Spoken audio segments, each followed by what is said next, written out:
ఒక అమ్మాయిని చూడగానే ఈ కనులు తనని చూడడానికే దేవుడిచ్చాడేమో అనిపించాలి.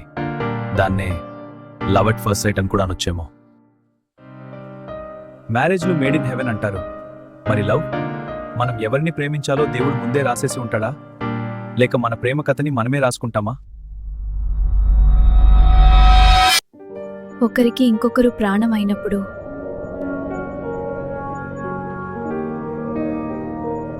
ఆ ఇంకొకరికి వేరే ఒకరి జీవితం అయినప్పుడు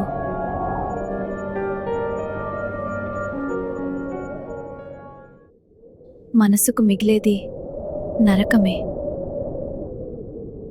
ప్రేమ నువ్వు వరమా లేక శాపమా?